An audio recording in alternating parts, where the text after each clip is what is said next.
Welcome, here I've got DuoDuoGo J6 Plus and I'm gonna show you how to change photo size in the camera app at this device. So let's start by tapping on the center to the menu. Now let's pick the camera app to open it.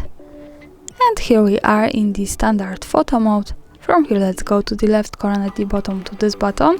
When we pick it, we can open the advanced camera settings.